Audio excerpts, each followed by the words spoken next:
Hello, everyone, and welcome to the Run in the Paint recap. Today is Wednesday, October 23rd. I'm Miles from the Run in the Paint podcast. Unfortunately, no one else with me here today. It is very late, currently 1:21 a.m. as I'm starting to record this very first recap video. For future recap little mini podcasts, we're definitely hoping to have more of the guys on here. Very excited to get this going here.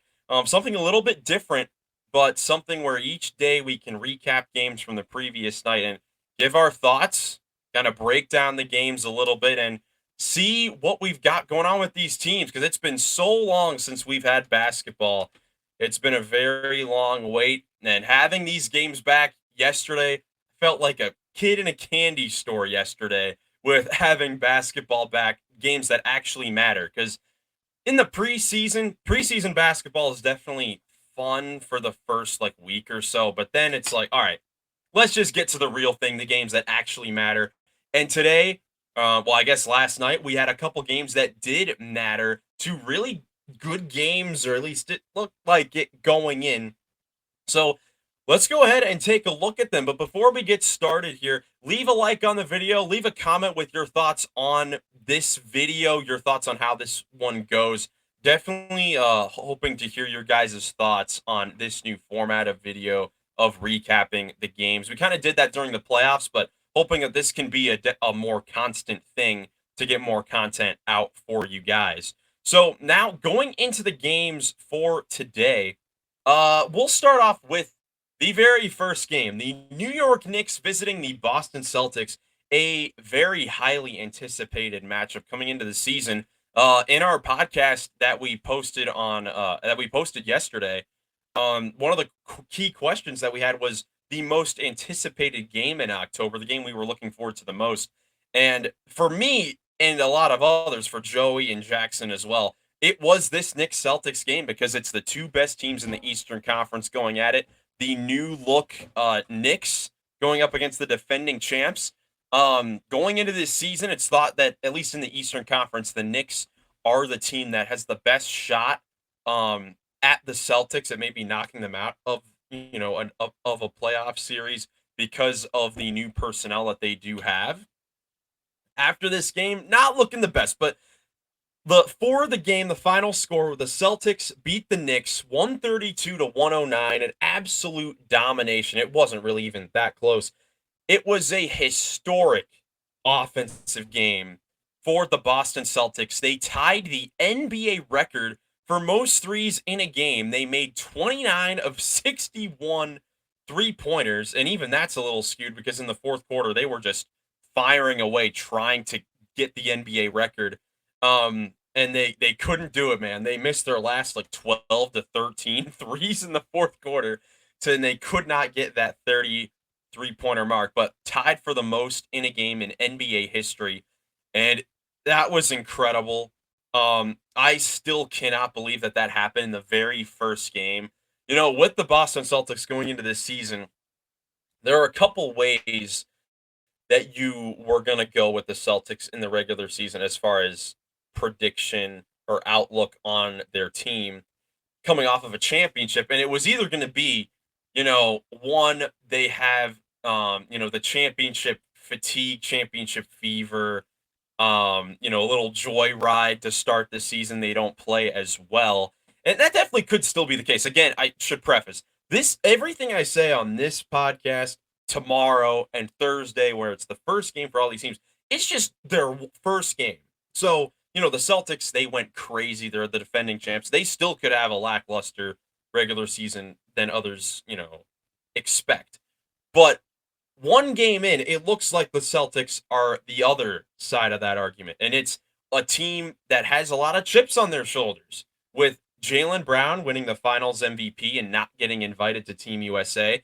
The Celtics' best player, Jason Tatum, being on Team USA but not being in the rotation. Drew Holiday and Derek White were, there as well. But Jaylen Brown and Jason Tatum having targets on their backs individually, I think is going to be huge for the Celtics going into this season. And it's going to give the Celtics a lot of, not pressure, But they want to prove themselves that they are the best team in the world. And of course, they are without Kristaps Porzingis for the first half of the season, still recovering from right leg surgery. But even without Kristaps Porzingis, we saw it in the playoffs. This team looked incredible. I kind of compared this team a little bit to the 2015 Golden State Warriors are going into the 2015-16 season, where after they won their championship, they're a great team. They won a championship, well deserved. But in the playoffs, at least from fans' perspectives, there were definitely some questions about if it was legit, because in that Warriors run, every point guard they faced in the 2015 playoffs was injured. And then eventually in the NBA Finals against the Cleveland Cavaliers, Kevin Love was also injured along with Kyrie Irving. And the pretty lackluster Cavs team still took that championship Warriors squad to 6 games. This season, the 2024 Boston Celtics, by far the best team in the NBA during the regular season, by far the best team in the playoffs, but every team they faced in the playoffs was injured besides Dallas in the finals, who they defeated pretty handily in the 5 games. But with fans saying, oh man, the Celtics, they played injured teams, they got a lucky run, kind of remind me of that Warriors team, and it's brought up conversations like, man, maybe the Celtics team could go for a ridiculous amount of regular season wins, like 70 wins. I don't think 68 to 70 wins is out of the question for this team. Are they going to shoot like this again? Probably not. I mean, this is a team that already lives and dies by the three, but the shooting that we had in this game was unbelievable. You take a look at this, the starting five, the starting lineup went 26 for 41 from three, and it was led by Jason Tatum, who was unbelievable. 37 points and 10 assists in 30 minutes, 14 for 18 from the field, 8 for 11 from three. Jaylen Brown had 23.7 boards. Derek White had 6 threes in the game with 24 points. Drew Holiday did his thing as well. But just the starting lineup having 26 made threes is absurd. I don't have the stats in front of me, but I'd assume that that's an NBA record for most threes by a starting lineup in a game. But the thing is, with the Celtics knocking down all these threes, we're talking a lot about the Celtics here. A big reason why they were able to get going here is because of the Knicks' defense, or the lack thereof. To start the game, unfortunately, I don't have video clips to show for it, but you can go back, watch the tape. To start the game, the Celtics, they had a very clear point of attack strategy on the offensive end. It was to go at Karl Anthony Towns in pick and rolls, and to start the game, Karl Anthony Towns was back in drop coverage, which would leave Jason Tatum to wide open pull-up threes, which he's been nailing in the preseason.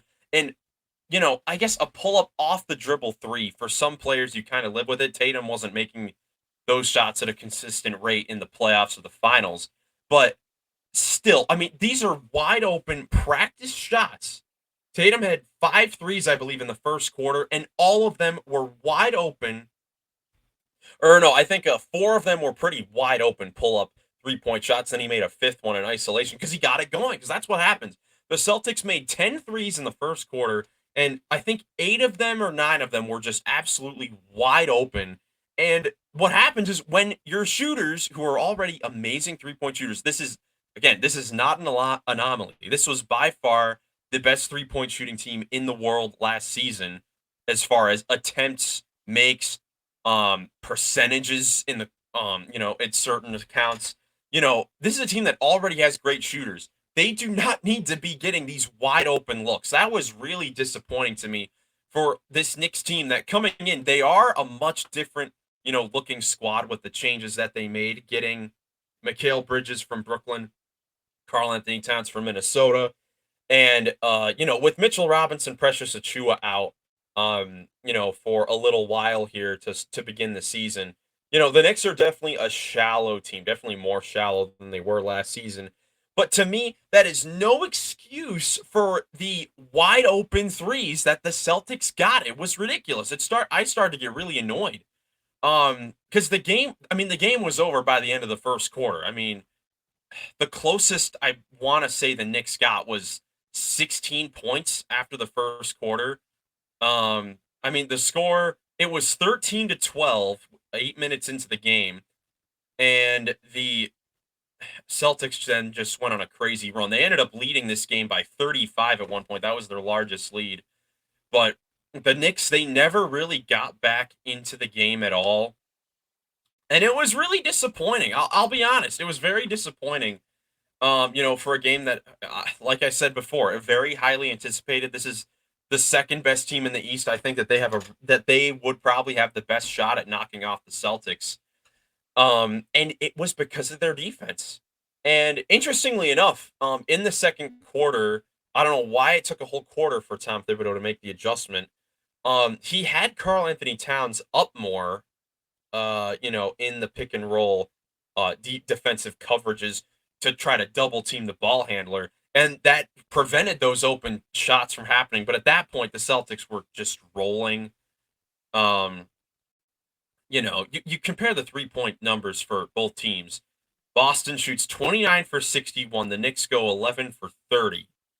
The Celtics nearly made as many threes as the Knicks had attempted. And that's I've said it before, and I know Celtics coach Joe Mazzulla has said it as well. Sometimes the NBA is just a math problem. And when you look at the shooting numbers, the Knicks had a decent offensive game. They shot 55% from the field, 37 from three, 75% from the line.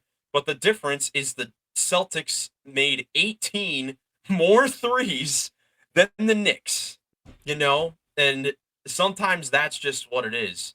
Some more things on the Knicks side of things. Probably a huge talking point is going to be Mikal Bridges and what in the world has happened to his jump shot. I was making a joke that he's turned into Mikal Kid Gilchrist because his jump shot just looks kind of whack right now. I mean, it has a very high release point, but to start the game, he missed his first 5 shots. He was really struggling in the preseason. He shot 2 for 19 in preseason from downtown. And it doesn't matter if you have a high release point if the ball never goes in. So the way that Bridges started this game, it was very alarming, especially, with the defense. It wasn't that good as well, considering that everyone for the Celtics played well in that starting 5. That's definitely concerning. In the second half, he definitely looked more comfortable. He got his shots to fall through. He had 16 points. I want to say all of them came in the second half, finished 7 of 13 from the field. So he ended up having a decent offensive game. Karl Anthony Towns in his Knicks debut, 12.7 boards, 3 assists. With Karl Anthony Towns coming in, and this may be a factor of Karl Anthony Towns in that trade with Randall going to Minnesota being, right before training camp. But to me, I was very intrigued by the fact that they did not run many pick and rolls between Brunson and Towns. Whenever Towns got the ball, it was in the post, and he had to create his own shot. He only had 9 shot attempts, only played 23 and a half minutes because of the blowout. But all of his points were created by himself. It was not easy looks that his teammates were setting up for him. It was, deep, or not even deep catches in the post. It was catches in the mid-range area for him to have to take a fadeaway, a hook shot, something. He did not get many good open looks. They didn't run many pick and pops for him. For the best 3-point shooting big man in NBA history, arguably, you need to, get him some more, quality looks, and they really didn't get him that a whole lot. Jalen Brunson had a good offensive game, 22 points, 9 of 14 from the field, 2 assists to 4 turnovers. I mean, the Celtics, they were just incredible defensively. Drew Holiday and Derek White, especially. I mean, I think they're the 2 best defensive guards in the world, and they showed why, because they did not, even though Brunson had a good, efficient game, they did an amazing job, against everyone else. Anything else from this game? A couple things. I do have to mention Deuce McBride was fantastic. Off the bench, he was probably the biggest bright spot for the Knicks. 22 points in 26 minutes, 8 of 10 from the field, 4 of 5 from 3. Tough shots, too. Like, the improvement that he has had over the last couple seasons, It's going to be huge for the Knicks, especially with the lack of depth that we already talked about. One of their other new additions, Landry Shamet, is also out. He injured his ankle, I believe, in the preseason, so they waived him. They'll probably bring him back. New York is going to be in the buyout market, I would assume, though, trying to get some players because they are required to get two more players, I believe, in the next 2 weeks. Because right now they only have 12 players on their roster on standard contracts. If I'm not mistaken, looking here. So they are going to need to make some moves to take care of that. OG Anunoby is a guy that's going to have to be a lot better for a guy that got a max contract. 4 points, 1 for 7 from the field, and it was the first field goal of the game. It's not good enough in 34 minutes, and the defense was horrible once again. But I mean, who knows? I think the Celtics on this night, they were going to play this well against any team no matter what. They might have been, I think they were talking about that on the broadcast as well. But I still can't help to think like the Celtics just kept getting wide open threes at the start of games. And I don't care what it is, like they took 61 threes. They're going to make a lot of them no matter what. Even if they shoot a bad percentage, like 30% from three, they're still making 17 or 18 threes, which again, the math problem with a Knicks team that doesn't get up a whole lot of threes, it's going to be a problem. It's going to be a problem. But Knicks, they'll definitely be able to bounce back. Their next game is Friday at home against the Pacers in a playoff rematch, so that'll be a fun one. You know that they're going to be looking to bounce back in that one. But shout out to the Celtics, man. Incredible performance by them on opening night. Excited to see how dominant this team really can be because, like I said before, I think that they have the potential to be historically good in the regular season. Because they basically have a part-time all-star player, Kristaps Porzingis, due to injury.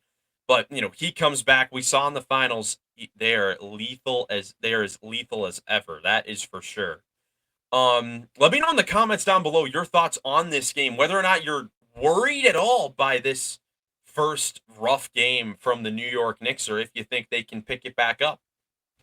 Now let's go to the nightcap with the Minnesota Timberwolves and the LA Lakers. The Lakers pulling out the victory 110 to 103 thanks to Anthony Davis, man. Talk about a player who was all over the place on both ends. Anthony Davis was that 36 points, 16 rebounds, 4 assists, 3 blocks, 11 for 23 from the field, 13 for 15 from the free throw line.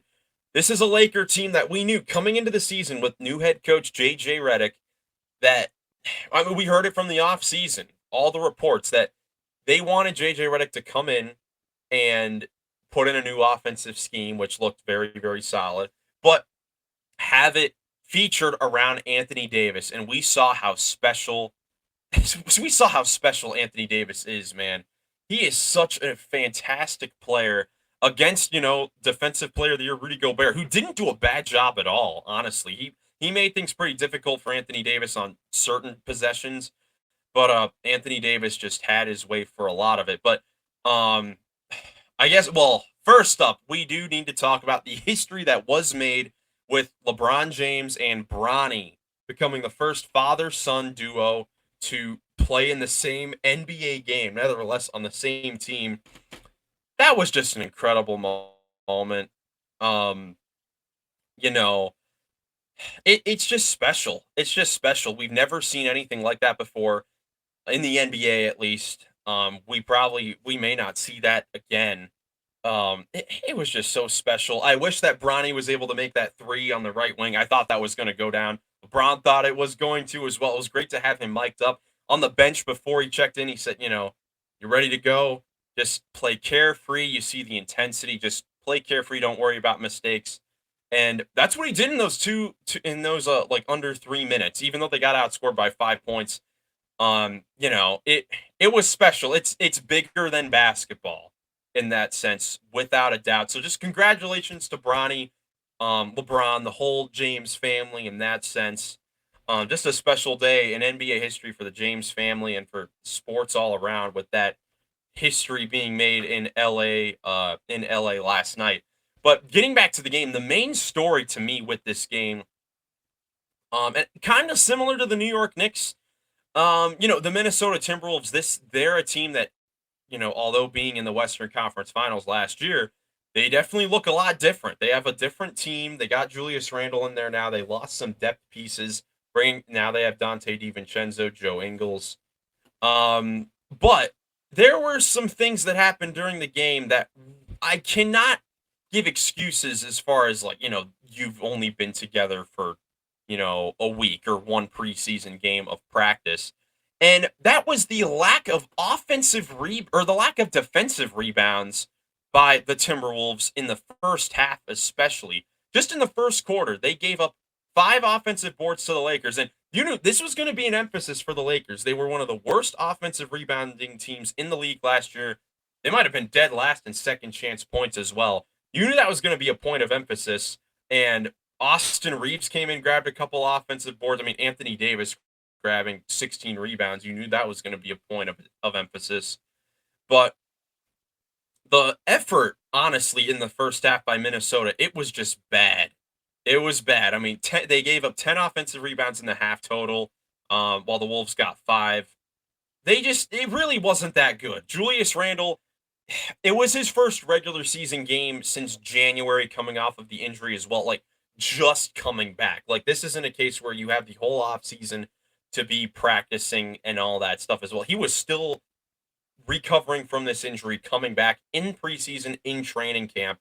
So, I'll give him some leeway on that, but there were just a few possessions where that you give up defensive rebounds. They gave up an offensive rebound on a missed free throw in the third or fourth quarter. That's just inexcusable. I mean, the difference in this game was really the possession battle. The Lakers, they got 10 more shots, 10 more field goal attempts, and the turnovers were bad too. Yeah, Minnesota had 15 turnovers, the Lakers had 7.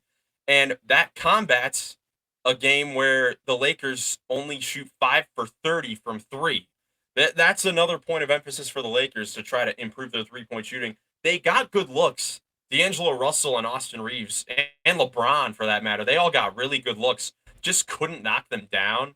They will fall as the season goes on, but them not being able to knock down threes while the Wolves did, they were 13 for 41 from 3.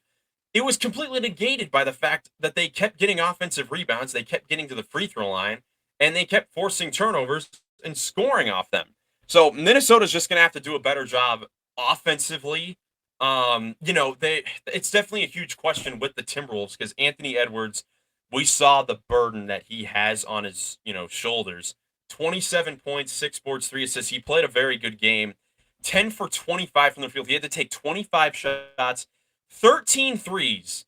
I'm not sure if I like Anthony Edwards attempting 13 threes in a game. He did make 5 of them, but I don't know. That's not where I think he's at his best, taking 13 of his 13 three-pointers in a game. Julius Randle, I know I talked about his defense a little bit, and that's something that he has struggled with at points of his career. But even offensively, he was very, very passive to start the game. Only took 10 shots, and a couple of those came very late as well. So through the first 3 quarters, he only took like 4 or 6 or 5 shots from the field. So that's something, he'll figure out as time goes along. I mean, this is a new situation for him, going to a team where he's, not the number one option. Because he really had been the number one option since he went to New York, back in 2020. So it's definitely going to be an adjustment for him, for a guy that is coming off of a really good regular season when healthy, an all-star in his own right. So it's going to be adjustment for him.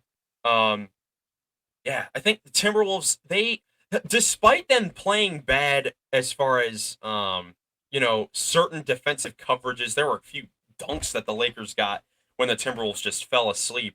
Despite all that, the Wolves were in this game. Like, this was between a 13 to 6-point game, like the whole second half. It got down to a 4-point game, with 8 minutes to go in the fourth quarter. Then Anthony Davis just absolutely took over. I want to see his numbers actually in the fourth quarter. 11 points, 4 rebounds, and 2 blocks in the fourth quarter for Anthony Davis. He was sensational. LeBron was solid. Of course, LeBron was solid. I mean, entering year 22, 16, 5 and 4, 7 of 16 from the field. I think he could definitely still play a lot better. I mean, of course, it's LeBron, but he was kind of just feeling things out in this first game. He was saying it all throughout the summer how with Bronny, this is one of the very few things that he has never experienced before. He's experienced nearly everything that you could in the basketball world, except that because it was the first time in history that that's ever happened in the NBA. So I'm sure he might have been a little nervous coming in. But either way, Lakers get the win. Big win for them. I mean, I picked the Timberwolves to win. They were favored.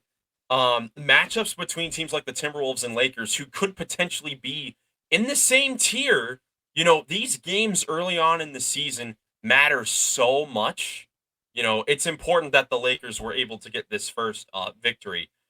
Last couple things I do want to say on the Lakers. In order for the Lakers to be successful, of course, LeBron and Anthony Davis, they are going to do their thing for the most part. We'll see Anthony Davis. He can be a little inconsistent at times, but for the most part, they're on their A game. In our last full podcast episode, I called them the best duo in the league, LeBron and Anthony Davis. So did Joey, I believe. The question with the Lakers is just which of their other guys can be that third piece, can be that consistent third piece of one of those other three starters, whether it's D'Angelo Russell, Austin Reeves, or Rui Hachimura. What can they provide for this team? And in this first game, I thought D'Angelo Russell honestly played a pretty rough game. Maybe not. I mean, he missed a lot of open shots. That's kind of the only thing going against him. Those shots will go down. But Austin Reeves, he was 0 for 5 from 3, but he found so many other ways to impact the game. I already mentioned the offensive rebounding in the first quarter. He finished the game with 9 boards, 4 assists, 4 of the 9 rebounds on the offensive end, 12 points in 36 minutes. He's one of those players that I really like watching because he just knows how to impact the game. He has a very high IQ. And he's had it ever since coming into the league, as an undrafted rookie. Now coming in as a starter could be a big piece. And Rui Hachimura, 18 points, 5 rebounds, and had a couple nasty posters. One on Rudy Gobert right to start the game. That was definitely a highlight right there. So good for the Lakers to get Rui Hachimura off to a good start. Reeves and Russell, I mean, if they can get any of those guys to have, good, solid games, they'll be fine. I mean, I think the Lakers will be decent in the regular season. They may be a little up and down because they're a team that just sometimes can lose their focus a little bit, and that's why they have the potential to beat anyone in the league, and they have the potential to lose to literally anyone in the league. So excited to see what they can do. Jackson Hayes, shout out to Jackson Hayes. He had a very good game, very good impact off the bench. Dalton Connect made a 3 in his first game. And then for the Timberwolves, they'll be fine as well. They just got to fix up a couple things. They're the best. They were the best defensive team in the league last year. No swapping Towns for Randall out defensively may be a little bit worse. But again, I think once Randall gets his conditioning, gets his feet back, under him, it's going to be a lot better for the Timberwolves going forward. And I mean, it is in LA. And you know what? Shout out to the Lakers. This is their first opening night win since 2016, I believe. This is LeBron's first opening night win as a Laker, and the Lakers' first opening night win since 2016, which, shout out to Jackson, it was against the Houston Rockets in the very first game without Kobe, since like 1995. Or 1996. So that's crazy that was the last time the LA Lakers won an opening night game, considering they have been on every single season on opening night. So Lakers get off to that 1-0 start. Timberwolves, they'll be fine. Just one game in and they were close the whole way through.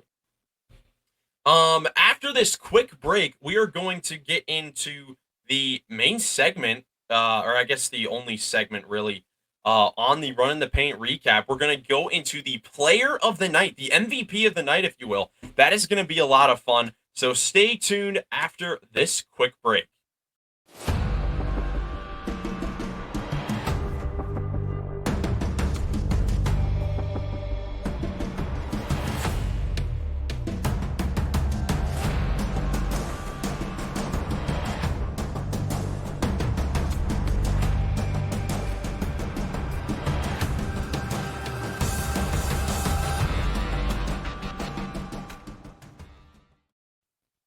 right, now it is time to get into the very first player of the night. So there were obviously for two games last night, there were two clear choices for this very first one. We're going to keep track of this throughout the season. Feel free in the comments to give your opinions on this. I'm sure we're going to talk about it on the podcast as well. It was between, of course, Jason Tatum of the Celtics with his incredible shooting game and Anthony Davis with his performance against the Timberwolves. And ultimately, I decided to give it to Anthony Davis just because I don't know if the Lakers win this game without the way he played on both ends of the floor. I mean, he stuffed the stat sheet. I already mentioned he was the focal point for the Lakers. And when the Timberwolves were starting to come back, they had it down to a 4-point game in the fourth quarter. Anthony Davis was the one to take over, hitting step back jumpers, floaters, followaways, drawing fouls, getting to the free throw line, blocking shots defensively, facilitating in the first quarter. He was unbelievable. So he's getting the first ever player of the night. Shout out to Jason Tatum, though. He would have been, he's number two, very close to number one. Very, very, very close to number one. Actually, going into the fourth quarter of the Wolves-Lakers game, I was very sure it was going to be Tatum, but Anthony Davis definitely took it over on that one. Now, looking into tomorrow, or actually tonight's set of games, this, Tuesday nights when the season starts, that's always fun because you get, the first two big games of the season, the champion gets their rings. But that next day, the Wednesday, when basically every other team gets to play their first game, that is the real first night of craziness. And we do have 10 games going on tomorrow. First, looking at the national games on ESPN. First, at 7:30, battle between two Eastern Conference potential contenders. The Milwaukee Bucks visiting the Philadelphia 76ers. Unfortunately, no Paul George. He's not making his debut for Philadelphia yet. And Joel Embiid is not going to play the first week of the season. And no Chris Middleton for the Bucks. Either way, that should be a very fun game with the new look Sixers and year two of Dame and Giannis. That's going to be a big game for both of those two squads. And then the nightcap at 10 p.m., the Phoenix Suns visiting the LA Clippers for the very first game at the Intuit Dome. Of course, no Kawhi Leonard for the Clippers. He's out for an indefinite period of time. But we're going to get to see the very first game in that beautiful, big, new building with year two of the Phoenix Suns with Devin Booker, Bradley Beal, and Kevin Durant now with Tyus Jones in there. Very excited to see how the Suns can play in that type of environment. I mean, you take a look at their arena. Just seeing the pictures, it looks ridiculous. I can't imagine what it will actually be like when we get to see some games. And let's take a look at the League Pass schedule as well for tonight, the other 8 games. Things that stand out to me, first, I guess a battle between two potential playoff teams, the Magic and the Heat. That's always a fun matchup, especially with the Florida rivalry. But those two defensive-minded teams, the Cavs and Raptors at 7:30, because the Raptors will be wearing their purple classic uniforms. So I cannot wait to see those on the court. That is going to be beautiful. And of course, got to mention two of the young up-and-coming teams in the league that definitely have the potential to do some things. The Charlotte Hornets at the Houston Rockets. Excited to see both of those teams kick it off this season. And man, some of these games, they just matter so much for it being the first game of the season. Because when you look back, at the end of the regular season, these first couple losses that teams, could take here, it could cost them going forward. Like the Timberwolves losing to the Lakers, that could be a big thing for them going forward. The Magic and the Heat, they're both kind of battling for the same spot there in the Eastern Conference. The Hornets and Rockets are two teams looking to get into the postseason. They would love to get a win to start out. So, very excited to get into the games here tonight. We will be back tomorrow to recap some of those games going on. The biggest games won't be all of them. That's just impossible. But we will go over the big headlines, the big players, the big news from those games. Hope you guys enjoyed this first ever Run in the Paint recap. Again, we will be back tomorrow at 6 a.m. Eastern. Every single weekday at 6 a.m. Eastern, we will have the Run in the Paint recap for you. And then on Tuesdays and Fridays, we will have the full Run in the Paint podcast with the four guys to cover these games. So Friday morning at 9 a.m. Eastern, that's going to be a fun one where all of us will be here to cover the first game for all these teams. Hopefully we can get some of them on here for future episodes, but it is pretty late. It's now 1:56 a.m. here on Wednesday, October 23rd. So I'm going to get out of here. I'm going to go get some rest. I hope you guys enjoyed the video. If you did, leave a like, subscribe for more NBA content. Again, leave a comment with your thoughts on these games from last night, your thoughts on these style of videos, what you think of them. Thank you so much for watching. I hope you have a great rest of your day. Enjoy all these great basketball games, and we'll catch you in the next one.